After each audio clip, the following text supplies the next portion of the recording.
You are listening to the So Now What podcast with Lana Manikowski, episode number 203. So now what?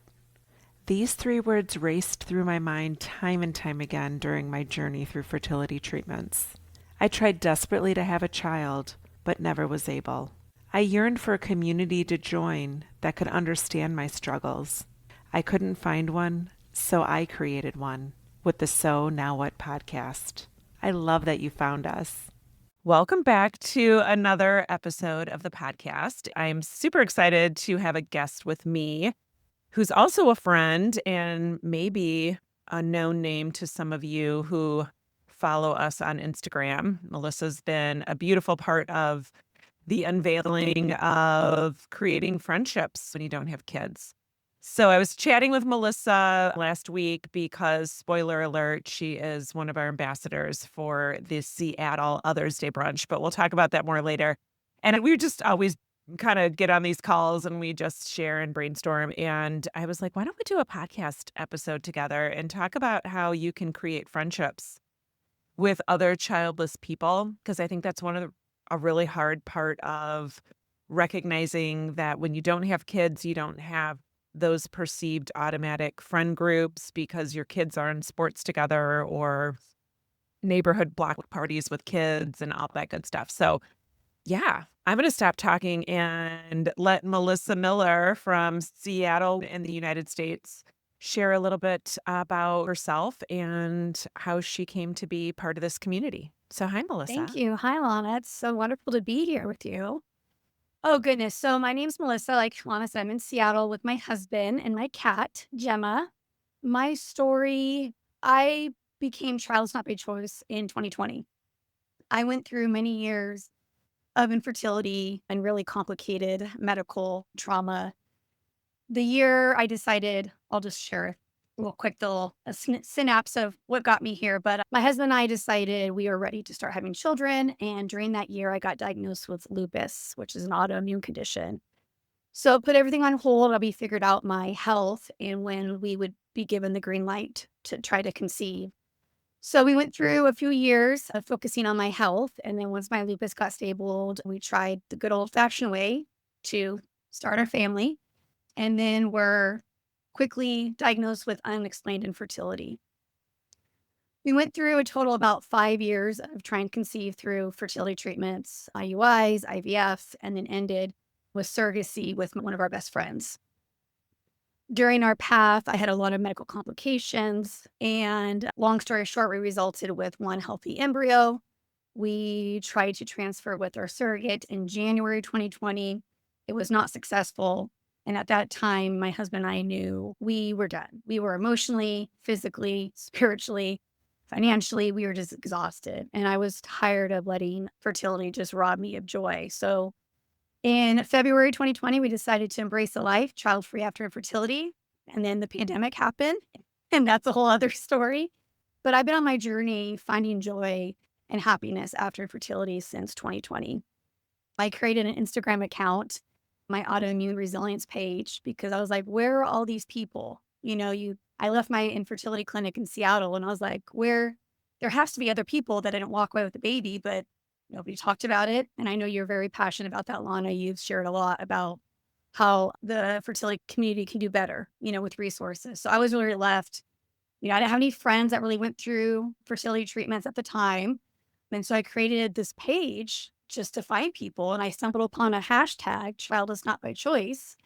And somehow that's when I found you and some other lovely women in the community. And I was like, wow, they're happy. Like they're moving on. And so 2020 was a very pivotal year when I realized there's people in this community. Why aren't there more people talking about these women? And so that's when I found you, Lana. And then shortly after discovered your Others Day. And I just was like, wow, there's people can be happy. I just didn't see any examples. It's really, I think, something so many people are searching for because we conditioned to think that when you don't have kids, there is this automatic down spiral in life. And when that's not who you've been traditionally or the person that you desired to evolve into, it's really hard to think that that's the sentence for your Yeah, life. exactly. So it was really relief to Well, thanks find for friends. And, social media is a blessing, but it also can be very triggering. And so the reason I also created this new page is because I wanted to start fresh and I really wanted to customize my feed and find the women that were embracing life after infertility. And so that's when I found this amazing community. And there's so many of us out there with that our child's not by choice. So I felt like I was on a mission to total. share as well. And so creating this page, Instagram page, just sharing my story. 'Cause the isolation I felt those few months after leaving my journey, I mean, probably longer, but I don't want it to be this hard to find us. Like I want everybody to know, like, hey, we're here. It's not the story you thought, but like we're pretty cool and we have an amazing life and we can be proof and we'll show you. If you don't follow Melissa on Instagram, you need to. Her handle is at autoimmune resilience because everything about her is so cheery and uplifting and colorful. And you can even see if you're watching us on video, she's got this beautiful, colorful background. And I said I had to be deliberate about picking out something colorful to wear. And I think because it's just so in line with the brand I see for you. And I just think the colorful part of leading a life that's childless, even though it's not by choice, is something that we can embrace and we can lean into. And thank you so much for all that you shared. I know sometimes it's hard to go back and recount the story in one full swoop. So I appreciate your willingness to share a snapshot of some of the things that you and Jason went through and you individually as the patient as well. And let's talk about the evolving of our friendship because I think a lot of people believe that in order to feel connected, in order to feel like you have a group of people that you can call friends, that means that you actually have to like physically be able to reach out and touch them. And while sometimes it can evolve into that, which is where you and I have been able to share space in each other's spheres a couple different times in a couple different places. But sometimes there's a sense of friendship that you never really even meet someone in real life. So let's talk about what that was like for you and some of the friendships that you've developed and maybe even how our friendship came to be something that we ended up meeting IRL in real life. Yeah, I really didn't believe personally in my heart that I didn't know that online friendships could be real friendships. And they are. When you've been through something as heartbreaking and traumatizes as going through infertility, even though your journey can look so different, whether you went through treatments or you didn't, all of our journeys to get to being childless are going to look different, but we share that same pain. And when you can relate to somebody so deeply, even though there's a screen between you, it's powerful. And to have that bond and that connection, it's amazing. And so I started to feel it in 2020 when I started to meet people in the community and do meetups like online and Zoom happy hours. And I think I was trying to recall how I actually met you. I found your page and I saw your story and your journey. But I feel like somehow there was I think it was during the holidays. And I don't know who organized it, but I had this memory of maybe being on a Zoom happy hour with you. And then shortly after, later that year, you started talking about Mother's Day. And he's like, this is amazing. What is this about? And so quickly, through Instagram and messages, I started to bond with various women. You one of them. And it's just, I think it's having such an impactful, similar journey and story of being childless. When you can relate with that, it opens up your heart to something you never could imagine. So online friendships are real friendships. And I guess you have to really experience it to believe it. But anybody in this community will tell you that our friendships are real. And the best part of them is when you get actually meet IRL. And that's just mind blowing. Like one of my favorite things in life on this journey, one of my favorite things is just meeting online friends in real life. There's just nothing more special. Well, we've had the opportunity, you and Jason, one of your ways that you spend your time is traveling for concerts. So tell me a little bit about that, and then we can chat about how we purposely came to hang out at a Dead and Co. Yes. concert in Chicago. Yeah, my husband and I, that's we've always really loved music and traveling. And so when our journey ended, we really embraced and leaned into the perks and the benefits of being able to explore the world. And we've traveled internationally over the last few years to Amsterdam, Australia, New Zealand to see our passion of music, but also our passion of seeing the world and traveling. And so that's been a big part of our finding joy after fertility and really leaning into it and exploring new cities. And one of the new cities was Chicago. And so Jason and I were at the time, Lon and I had become friends and talked about Others Day, but I had hosted a Seattle Others Day and we were going to be traveling to Chicago to see Dead and Co. And so her and I coordinated a meetup, and that was our first time meeting in person with our husbands. So we got to join our husbands, join music, and meet each other in real life at a concert in Chicago. And then I think you came back for a different concert maybe that next Yep. year, and it was your birthday weekend, I think, Yep. was So that? the following And I remember year, we went for yep, brunch. Labor Day, Pearl Jam was playing in Chicago. So we set up another trip and I reached out to Lana and be like, hey, I'm going to be in town again. So we met up again for a beautiful brunch to celebrate my birthday and for friendship. And we had our husbands together. And it was the sweetest thing to meet for the second time, but also bring in our husbands and have a lovely brunch together. And it was so special.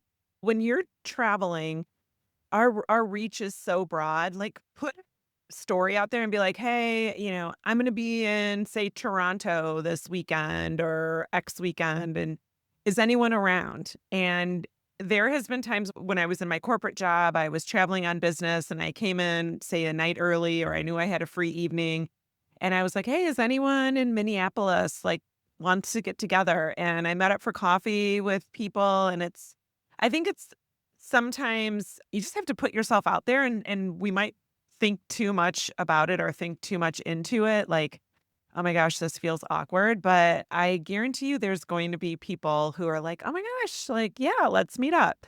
So that's kind of like what we did too. You're like, "Hey, I'm gonna be here. Are you around?" And then you came back for your birthday. Yep.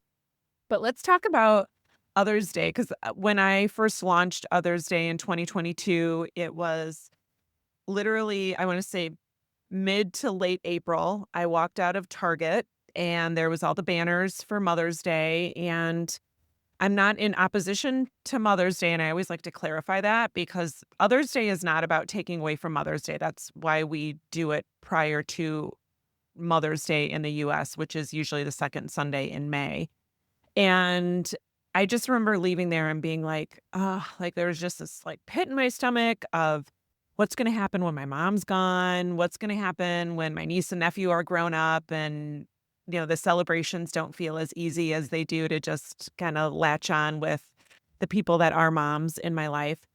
And I came home from Target and I was like, "I bet you I'm not the only one." And that's when I started my meetup group, which is called Childless and Child-Free Women. And I was like, "All right, I'm just gonna, like, throw it out there, and whoever wants to show up is gonna show up." So that was in April of 2022, and then the first Others Day brunch was in May of 2022, and I had 18 women show up. Most I never had met before. There was a couple people I knew from work and in my social circle who didn't have kids that came, but it was just really beautiful to watch women walk in as strangers and leave as friends. And I know that might sound cliche, but you've experienced it, I think, and you just know what that feels like to walk into a room and it's not like you're necessarily bonding just because you don't have kids. I think the beautiful thing about Others Day is that you see women for more than what the traditional conversation pieces are. Like, how many kids do you have? Where do your kids go to school? What sports do your kids play?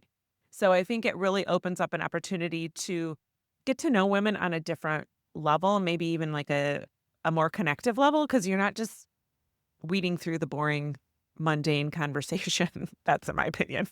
So let's talk about your desire to bring that to Seattle because you were one of the first ambassadors that I had be part of Others Day. And tell me what it was like in your experience in the way that you hosted in Seattle that year. I think it was 2023. It was the year you did Yeah, it. 2023. I saw you advertising for your Others Day, and I just thought it was such a beautiful mission that you were creating, and I saw how powerful it was for you the year before, and I wanted in on it, and so immediately I was like, can I get to Chicago? Because at the time I hadn't been to Chicago. And so my initial thought was, okay, I need to try to make this trip to Mother's Day, but it just wasn't in the cards for that year. And then Lana, you had done a post asking for others to join you. You asked for other cities, and I jumped. I think I like responded that day, and I was like, yes, yes, yes. I was like, how can I do this? And I just thought it was so cool to try to create it in Seattle. And my Mother's Day weekends have never been the same for the better. I feel like you creating Mother's Day like took back that weekend for me. I mean, from 2020 to 2022, those few years of my first childless Mother's Day, embracing child's not by choice, they were hard. I mean, I just isolated. I stayed home. I didn't want to be triggered. I didn't want to go to any grocery stores. I was sad and isolated. And having the opportunity to host in the Others Day in 2023, it gave me a sense of purpose and a reminder that we are still worthy and we deserve to be celebrated even as childless women. And I also realized there is such a demand. I mean, when I opened up the invitation, people were like, this is so amazing. And I even had friends that were mothers locally sharing my story and sharing the Others Day, saying, this is beautiful. Like, I want to celebrate you. And so just that weekend, it was beautiful. I mean, obviously, I love how you pointed out too that, we're not taken away. Our mothers deserve to be celebrated. I love my mom. I love my mother friends, but I love that the day before we can give ourselves some joy and grace to realize that we deserve this celebration. But yeah, it totally changed that weekend for me. I felt like the sting wasn't as painful the next day on Mother's Day. I find myself going out. I mean, I still guard myself, on Mother's Day, but I feel like it just has I enter the day and the weekend with so much more joy, knowing that I get to connect with other women in the community. And like you said, the bond is pretty amazing because like you said, it's a safe place. You go into the Others Day space knowing nobody's going to ask you how many kids you have or say Happy Mother's Day. They want to get to know who you are as a woman, and it's a beautiful thing to be able to connect with women on that level, like you said, a more intimate level. For anyone listening, Melissa's going to do it again this year in Seattle, and it's going to be on May 9th. So we'll put all the info in the show notes. If you're in the Seattle area or have a friend who might be, that would be someone interested, Melissa's going to share a little bit later about what she's got on tap, literally and figuratively. Yes. I often have people tell me that when they've attended festivities for the Others Day, Mother's Day just, like you said, doesn't hit the same. And they're on such a high of feeling connected, like they did something for themselves, that the isolation and the loneliness that traditionally had been there just doesn't seem to be as relevant as it had in years past. So that always makes me feel really proud that we're able to offer that for people. Yeah. And the other thing I always like to point out, it's not like a sad, like, let's sit around and talk about why we're not moms or what happened or any of the sadness. Like, of course, if that's something that someone wanted to talk about, I think people would be willing to hear it. But the vibe is so different. I'd love to hear what your thought was, because last year in 2025, Melissa decided to come to Chicago and celebrate here where the Others Day was founded. And a lot of people do come in from out of town. So it would be nice to get your perspective of what it was like to be in Chicago and be in person with other people outside of your city.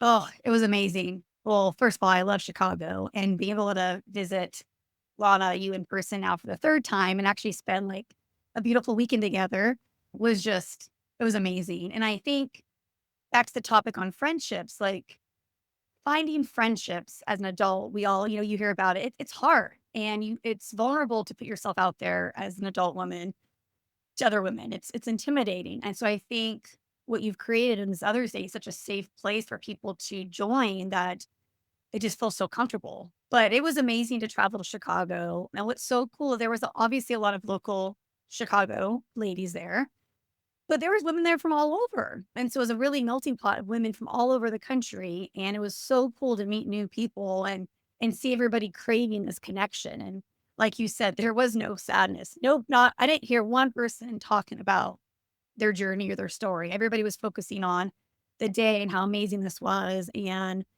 how we want to do this again and how can we do more of this. And the energy was just so electric of people just really craving connection. And so I think you just created such a beautiful, safe place. And I'll definitely be back to Chicago. That will not be my last Chicago Others Day. That it's very rewarding to host in Seattle, but it's very special to be there where it was all started. Yeah, and Melissa brought treats for everybody, which was super nice. So let's give a shout out to the folks that sponsored the treats and the places that helped you gather them Yes. for the brunch attendees last year. Yes, my love language is gifts. And two of my favorite shops in West Seattle, the Moon Room, who offers crystals, picked out three beautiful crystals for everybody. And then West Coast Willow Apothecary made a customized love blend of some tea and herbs for every guest. So that was really special to bring some of my Seattle gifts to all the attendees. I'm a one-person band, like, literally, so Melissa's like, "How can I help?" And I was like, "Girl, you sure?" For this, so she came over, we were getting stuff ready for the brunch, and the morning of, she was helping me set up, and my husband, Jack, was the chauffeur, like, making multiple trips and dropping stuff off, so it was I don't know how I'm gonna do it this year without you, but it was nice having another person that could help do all the prep work. But this year on Friday, I decided to do something in addition to just the brunch. And I'm super excited about that because, like you mentioned, and I also mentioned, there's a lot of people that come from out of town. So they often get in town on Friday.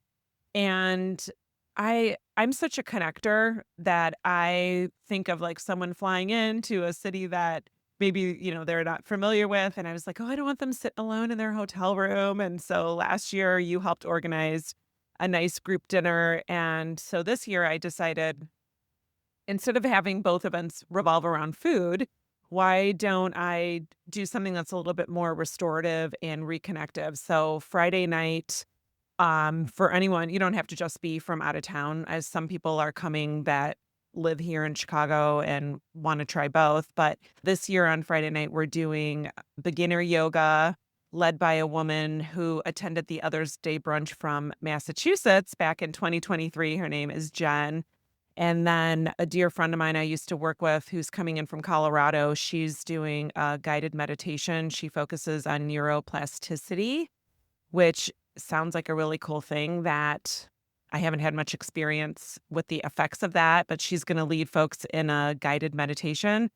And then my other friend, Jen, who's been my hairstylist and confidant for years, because, when you go to the same hairstylist, they know everything about your life. So she's been my hair person since before I started fertility treatments. So she's been part of my journey. And she also does not have children. So she is leading everyone in a sound bath, which I'm super stoked about. That Friday now is like a way to just sort of arrive into the Mother's Day weekend and Others Day weekend. Maybe just reconnecting with yourself. And if you've heard me talk about these things and you've never tried any of them, I think it's cool because in one swoop, you get to try doing yoga, meditation, and sound bath, which individually I think are all cool experiences. But to do that all in one night, I'm super excited to see how that unfolds. So that's going to happen on Friday night. And then Saturday is going to be the brunch that we've done, and it's continuing to grow. And I like squeal whenever I see an RSVP come in. Like today, I just saw someone's coming for both events, and she's flying in from Nebraska. And she was a client that I worked with in Thrive After Infertility, which is my coaching program. And we've never met in person, but, I feel like we know each other so closely from the work that we've done together. And I texted her right away. I was like, oh my gosh, I can't wait to squeeze you in person. So, yeah, there's a lot of options. And if someone isn't available for the brunch, because I realize some people do leave town to go see family members or celebrate with someone else for Mother's Day on Sunday, it's nice because you could just come Friday and you don't have to come to both or, either and or both. So, yeah, I'm hoping that is a nice addition. It'd be a That nice sounds so lovely. addition. So lovely. So tell me about this year's Other's Day in Seattle. Yeah, so this will be my 3rd year hosting in Seattle, and I got inspired by attending the Chicago one, obviously in person, and just seeing the beautiful space and all that Lana that you created last year. And so I got inspired to do something a little more special. One of our favorite restaurants that Jason and I go to in the West Seattle neighborhood, it's called Local. And it is our little local watering hole, and they have amazing food and drinks. I'm gonna be able to reserve the entire restaurant, and she's got a beautiful little back patio, so hopefully we have some sunny Seattle sunshine on us. But we'll have the whole restaurant to ourselves, and we're gonna do a brunch buffet, and a mimosa bar, and then coffee from a local roaster called Real Fine. And yeah, it's gonna be a really sweet, intimate little gathering with the Seattle community, and I'm so excited to host. And the link to register will be up soon. I'll share on social media. Lana will be sharing soon if you happen to be in the Seattle area for Others Day. I'd love to invite you. I think just overall, I think this episode is hopefully just going to give people who are listening an opportunity to see that friends are everywhere. We just sometimes have to nurture or do that text message or DM or, hey, I'm going to be traveling to St. Louis. I noticed that you live there. Would you ever want to get together for coffee? So these things that you might be thinking is kind of strange and weird, but it could change the trajectory of a new friendship. And I think the person on the other end of that message would be excited to meet you. So I just wanted you to see a real life example of how Melissa and I have been able to do that and just hear all about her story because she is such literally a light in my life. Like anytime I get a message from her or a text or even a like on a post, I'm always like, have warm fuzzies for you. Thank you, Lana. It's been such a pleasure getting to know you and know your husband and Coco. Like